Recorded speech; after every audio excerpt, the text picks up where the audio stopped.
Ce qui prouve bien que j'ai raison, qu'il a été assassiné, qu'il y a des assassins, que je ne sais pas pourquoi on les protège.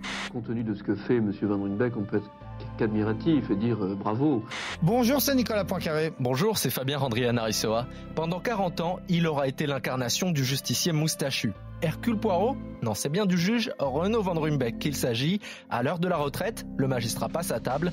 On vous explique.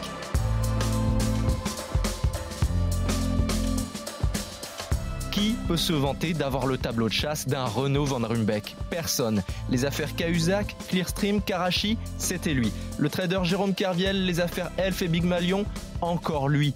3 bonnes raisons d'écouter ce podcast avec Nicolas. Eh bien parce qu'on s'aperçoit que le juge Van Ruymbeck a encore beaucoup de choses à nous apprendre, notamment sur 2 grosses affaires. L'affaire Boulin, qui a été sa toute première affaire, c'est l'histoire d'un ministre qui s'est suicidé en disant que c'était à cause de lui, ce qui est pas rien. Et puis l'autre, c'est l'affaire Elf, la mère de toutes les affaires, où il est question de valises de billets qui rentrent d'Afrique. Vous allez voir d'énormes quantités de cash. Expliquez-nous le monde. Un podcast RMC. Nicolas Poincaré. Fabien Randrian-Arissoa. Renaud Van Ruymbeck, c'est sûrement un nom qui vous parle, peut-être même un visage, mais il est très peu probable que vous ayez déjà entendu sa voix, parce que c'est quand même l'histoire d'un juge taiseux, Nicolas. Oui, une sorte d'ayatollah du secret de l'instruction. En apparence, il a l'image d'un juge qui n'a jamais parlé à la presse, en tout cas des affaires en cours. Alors dans ce livre, il en dit un petit peu plus sur lui. On apprend que c'est un fils d'un résistant qui est devenu un industriel, un type qui avait une certaine surface et beaucoup d'autorité. Et quand le jeune Renaud a dit « Papa, je crois que je veux devenir magistrat », son père lui a dit « Mais c'est pas un métier honorable, ça, parce que pendant l'occupation, les magistrats, les mêmes ont d'abord condamné et jugé les résistants, et puis les mêmes juges, quelques années après, eh bien ils ont condamné et jugé les collabos. Donc ce sont des gens qui tournent leur veste et qui sont pas très courageux, c'est pas un très beau métier. Et Renaud Van Ruymbeck, il s'est dit dans un coin de sa tête, oui, moi, je serai un juge courageux, moi, je serai un juge indépendant, j'aurai une colonne vertébrale, je ne serai pas aux ordres du pouvoir comme ces magistrats que dénonce mon père. Et de fait, il a quand même fait une grande carrière de juge indépendant. Cette indépendance, il a montré qu'il était capable d'en faire bon usage très tôt, puisqu'il a 27 ans quand lui tombe dessus l'affaire Boulin. Voilà, c'est son premier poste. Il est juge d'instruction à Caen, nommé à 25 ans. Et effectivement, 2 ans après, il est très très jeune quand éclate l'affaire Boulin. Alors, Robert Boulin, c'était un personnage politique très important. Celui qui était ministre à l'époque depuis le plus longtemps, depuis De Gaulle, depuis 61, il avait accumulé les portefeuilles. Et là, il était ministre du Travail de Valéry Giscard d'Estaing. On est à la fin des années 70.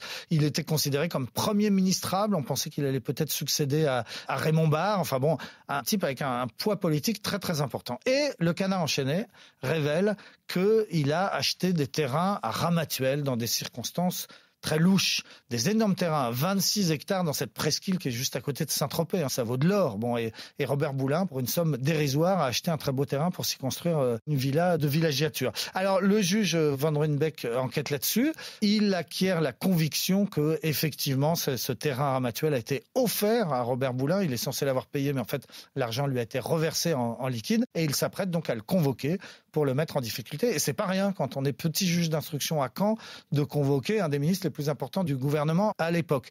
Il s'apprête à le convoquer, sauf que, eh bien là-dessus, on va retrouver le corps de Robert Boulin dans les étangs de Hollande, c'est dans la forêt de Rambouillet, près de Paris, apparemment suicidé, c'est la thèse de ce moment-là. Et Robert Boulin a laissé une lettre qu'il a adressée à plusieurs médias et à beaucoup de ses amis, tapée par lui-même à la machine.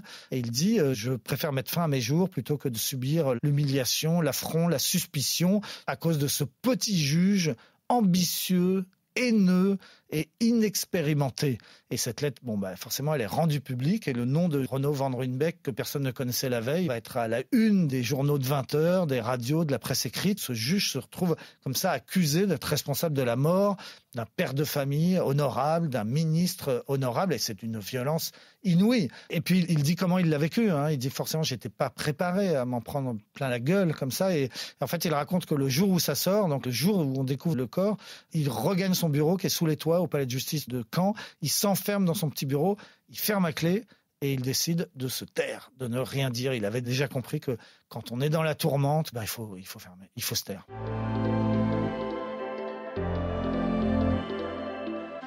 Dans un premier temps, il y a eu cette thèse du suicide qui est celle que la justice a retenue d'ailleurs, mais la famille a fini par se dire que ce n'était peut-être pas un suicide, mais un assassinat. Écoutez ce que dit la femme de Robert Boulin. Les gens qui sont allés chercher mon mari étaient pleins de boue, avaient de la boue jusqu'à mi-cuisse, dans les 60 cm d'eau. Bon. Eh bien, mon mari n'avait de boue ni sur les vêtements, ses mocassins étaient restés à ses pieds et il n'y avait aucune trace de boue. Ce qui prouve bien que j'ai raison, qu'il a été assassiné, qu'il y a des assassins, que je ne sais pas pourquoi on les protège et qu'on nous met que des entraves pour ne pas que nous trouvions cette vérité que nous cherchons et que nous découvrirons, je suis formelle.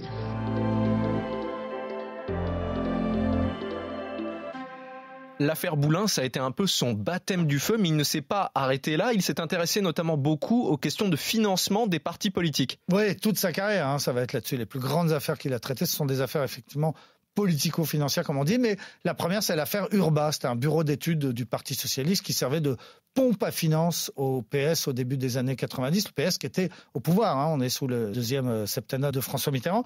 Et donc, il s'attaque à ce gros morceau. Il va faire une première saisie au bureau d'études chez Urba, puis chez le patron de ce bureau d'études, puis chez d'autres notables socialistes. Et puis, un matin, il décide de faire une perquisition rue de Solferino, le siège historique du Parti socialiste, là où François Mitterrand a eu son bureau pendant des décennies. Alors à l'époque, il est à Rennes, il est à la chambre de l'instruction de la cour d'appel de Rennes.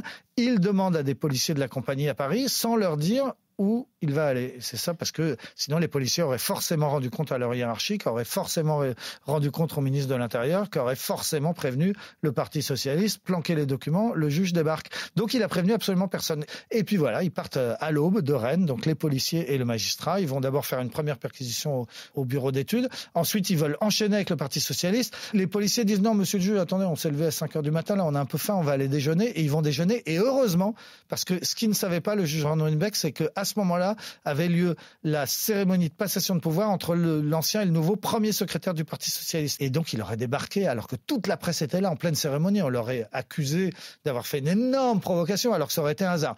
Coup de bol, les flics avaient faim, donc ils sont allés dans une brasserie et donc il est arrivé après la cérémonie et effectivement, il est rentré et à la stupeur générale, il a demandé à aller tout de suite dans le bureau du trésorier, il a ouvert les placards, il a ouvert les tiroirs et il a de fait trouvé de multiples preuves des magouilles qui étaient faites entre le Parti socialiste et ce bureau d'études et l'affaire va aller jusqu'au bout. L'ensemble de la classe politique a condamné. Le ministre délégué à la justice à l'époque, l'avocat maître Kiechman, a parlé d'un cambriolage judiciaire. Alors toute la gauche était furieuse, mais la droite aussi, parce que la droite avait l'équivalent, les mêmes bureaux d'études qui finançaient le Parti républicain, par exemple, notamment Gérard Longuet, ont été les plus virulents pour dire mais où va-t-on si les juges commencent à faire des perquisitions dans les partis politiques. La suite, on la connaît, c'est que maintenant, souvenez-vous de la perquisition chez Mélenchon qui avait fait beaucoup de bruit, La République c'est moi, etc. Voilà, maintenant, les policiers et les juges ont intégré qu'ils avaient le droit d'enquêter sur la vie politique française et de perquisitionner qui ils voulaient quand ils voulaient, mais à l'époque, c'était quand même, il fallait un sacré culot pour le faire. Le juge Van Ruynbeck n'a pas été le premier à travailler sur cette affaire. Il y a eu le juge Thierry Jean-Pierre, mais qui lui avait été dessaisi justement parce que c'était une affaire éminemment politique. Écoutez sa réaction justement après la perquisition au Parti socialiste et l'admiration qu'on entend dans sa voix. Compte tenu de ce que fait M. Van Ruynbeck, on peut être qu'admiratif et dire bravo, quel courage, quelle détermination. Et puis ce que l'on dira peut-être plus tard, c'est les conditions dans lesquelles il a pu mener ces perquisitions. A-t-il averti son parquet général? Le parquet général de Rennes était-il au courant? C'est-à-dire la chancellerie était-elle au courant? Le ministre de l'Intérieur était-il au courant que ces OPJ allaient partir avec M. Van Ruynbeck? Je suis persuadé que non. Je n'en sais rien, mais je suis persuadé que non. Voilà, ce sont quelques coups d'éclat de Renaud Van Ruynbeck. On ne peut pas tous les faire parce que ça ferait un podcast de 30 minutes, mais il y a une affaire dont il faut parler absolument, c'est l'affaire Elf. Oui, là on est dans les années 90. Elf, c'est la grosse entreprise pétrolière que l'on connaît qui a le monopole donc de l'importation du pétrole en particulier depuis l'Afrique. Et on sait, c'est un secret de Polichinelle, que Elf corrompt les chefs d'État africains, leur verse d'énormes fortunes pour pouvoir faire des prospections, récupérer leur pétrole. Et on sait aussi qu'il y a ce qu'on appelle des rétrocommissions, c'est-à-dire que les chefs d'État africains en question renvoient une partie de cet argent pour financer la vie politique française. Ça, c'est connu, sauf que Renaud Van Ruymbeck va mettre les pieds dans le plat et va démonter toute cette histoire. François Mitterrand, au moment de son deuxième septennat, avait nommé à la tête de Elf un jeune PDG un peu atypique qui s'appelait Loïc Le Floch-Prigent, qui est arrivé.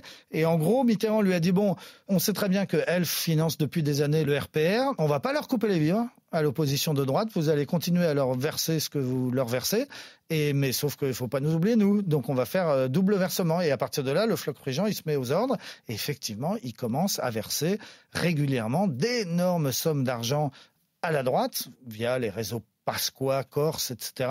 Et à la gauche. Et le Floch-Prigent racontera à Renaud Van Ruymbeck, qu'il raconte aujourd'hui, que régulièrement, le PDG d'Elf va à l'Élysée et il tend un bout de papier directement au président de la République, à François Mitterrand lui-même. Il lui donne régulièrement un petit papier sur lequel il y a des noms et des montants. Et alors, ce qu'il y a d'intéressant, c'est que pour une fois, parce qu'il y a tellement de ces affaires politico-financières dont on n'a jamais connu la fin, là, on est allé jusqu'au bout. C'est-à-dire que Van Ruymbeck est allé jusqu'au bout. En tout cas, pour condamner, pas les politiques. Les politiques, cette fois-là, s'en sont sortis, mais enfin, sinon, les trois principaux responsables de cette corruption de l'Afrique, de cet enrichissement personnel dont ils avaient bénéficié, ils ont été jugés et condamnés à de la prison ferme, des peines assez lourdes. Elles sont anciennes, ces histoires, mais elles sont quand même incroyables, quoi. Ce sont des valises et des valises d'argent liquide. À un moment, ça partait un peu à droite, ça partait un peu à gauche, ça finançait la vie politique française et les principaux responsables d'Elf Aquitaine.